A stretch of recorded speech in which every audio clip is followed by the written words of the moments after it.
Hello, class. I want to spend a little bit of time this morning and talk about the 2-2 assignment this week. I want to talk a little bit about my expectations. I want to talk a little bit about some tips to do well on this and to kind of save you a little bit of stress, make this a little bit easier for you. So let's look first at some of the parameters, what they're asking you to do here, and what some of my expectations are.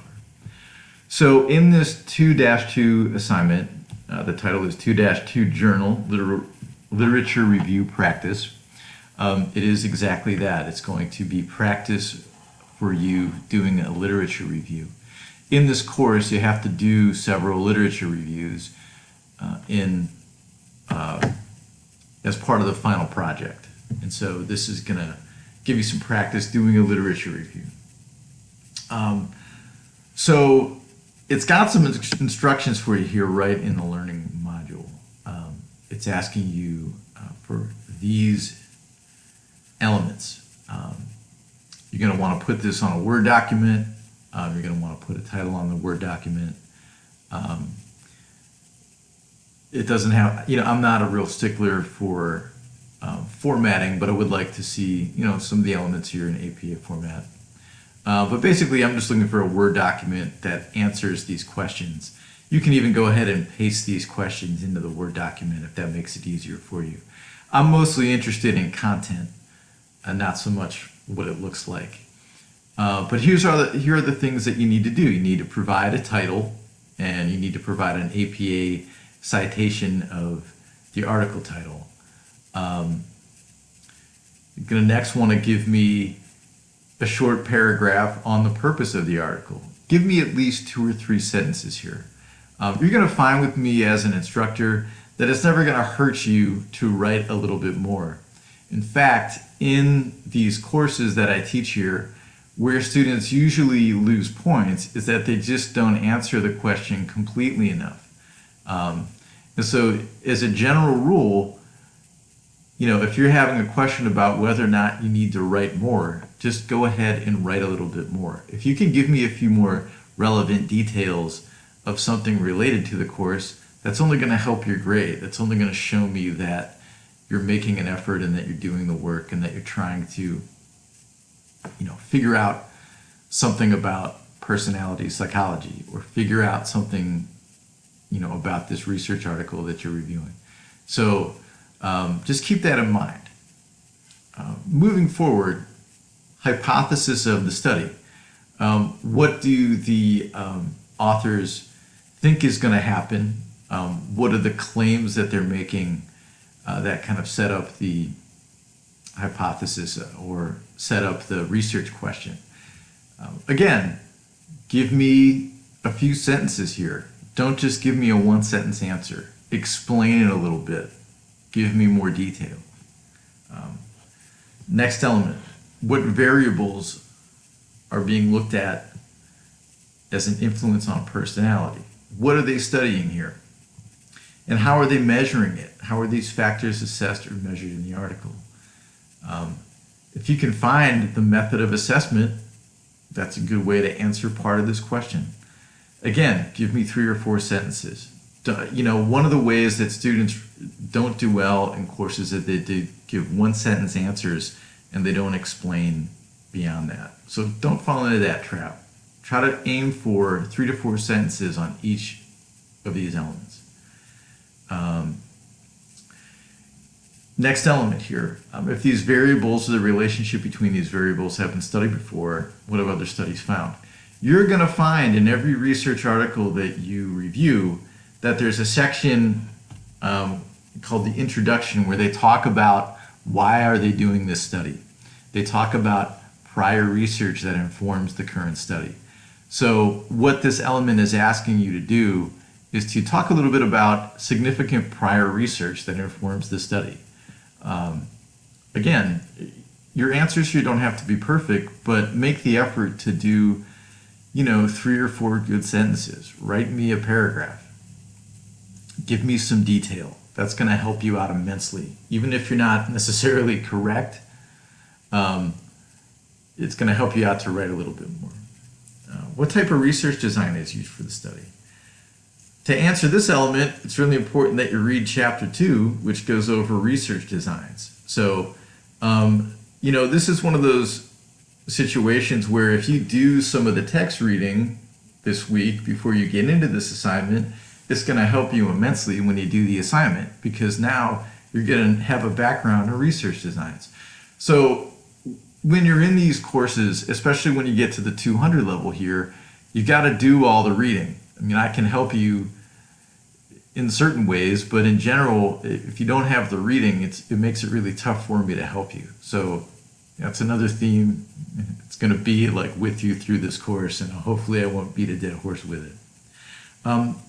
They also talk about what instruments or measures did researchers use to collect data. That's a little bit redundant with this question, but if you give good detail here and you talk about how these things are assessed or measured, you're probably going to do pretty well on this next question. If they give you some specific instruments or assessments, this is a good place to list them down here. But I recognize these questions are a little bit redundant.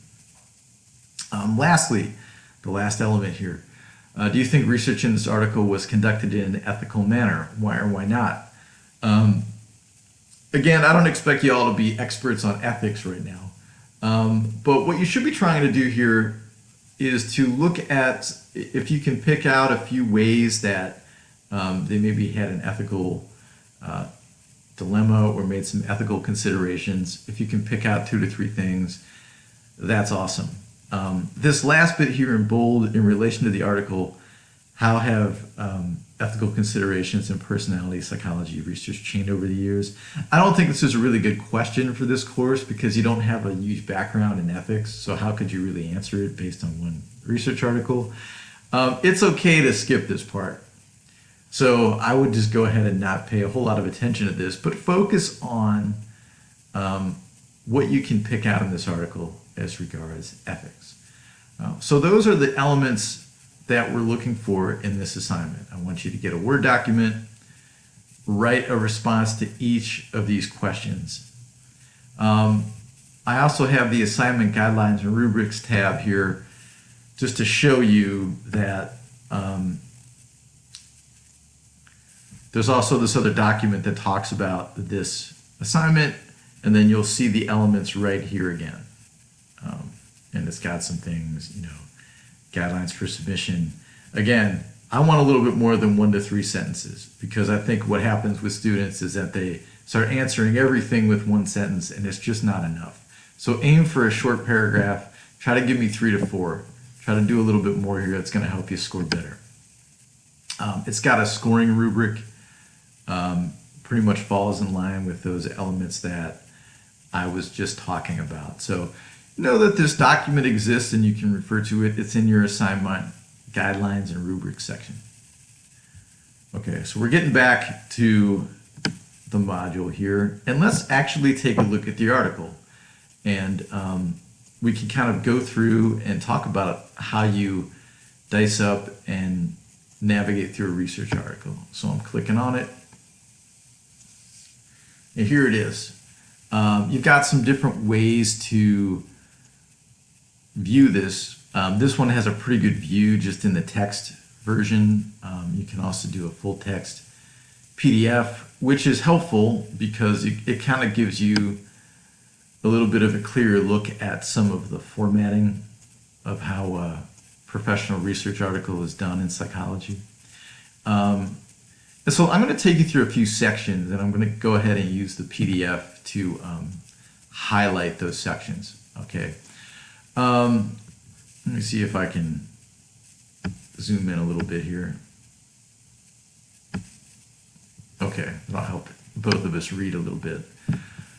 All right, so first part of a research article, you've obviously got the title. Okay, you've obviously got the authors here. Pretty straightforward. This first part here, and it's usually like in a little block by itself, is known as the abstract. And so an abstract is a very brief introduction to an article.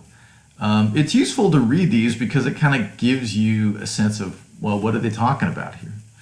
Okay, so if we look at this abstract, what we're finding is that this is about perfectionism. They're discerning between positive perfectionism and negative perfectionism. As you get down here, you're seeing that negative perfection was associated with low agreeableness, but no significant relationship with conscientiousness or extroversion in the clinical sample. So what they're looking at here, and this is in the title as well, is they're looking at one variable, perfectionism, specifically negative perfectionism, and another variable, the big five personality factors. So those are the two variables here. One is perfectionism, and the other is personality factors. As we get into this, and you'll get lots more familiar with this in the course, you'll learn that the big five personality factors that they're looking at are neuroticism, agreeableness, openness to experience, extroversion. So those are some of the big five factors that they're looking at here.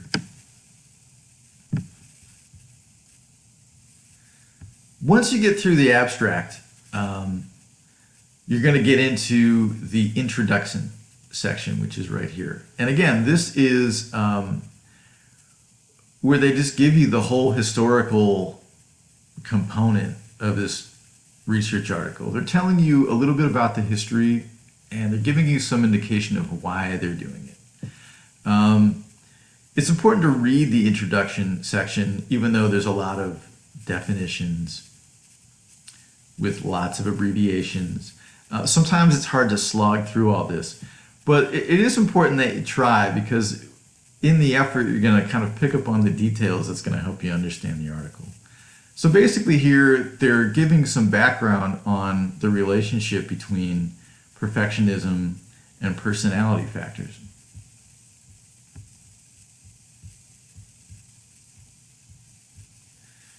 Here's a great topic sentence to key in on. A number of studies have explored the relationship between perfectionism and personality, with most focusing on the Big Five model, representing 5 dimensions of normal personality: neuroticism, extroversion, openness to experience, agreeableness, and conscientiousness.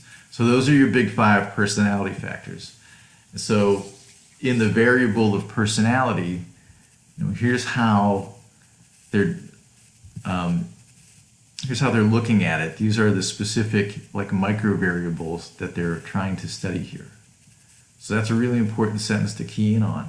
And that's what you should be doing in the introduction section, is trying to pick out things that make sense to you and that are pretty clear. Topic sentences are a great way to go through this. If we look at the next topic sentence, it has been well established that perfectionism is correlated with neuroticism, for example. Socially prescribed perfectionism is positively correlated with neuroticism. Again, you don't have to necessarily know what all this means right off the bat, but these topic sentences can help you out. I know that a lot of students in this course don't have a background in research, and maybe this is the first time they've had to do this type of a lit review. It's not important that you're perfect here.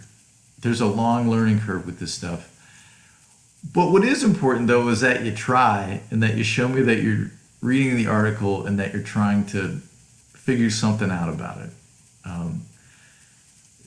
That's really where you're going to earn points in this class, is effort. If you show me that you read it and that you're trying to answer the question reasonably and with some effort, you're going to do well. You're going to do okay.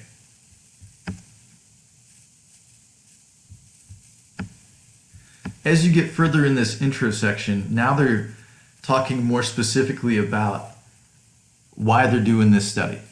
Okay, so this can really help you out in that element of this assignment where they talk about hypotheses and claims.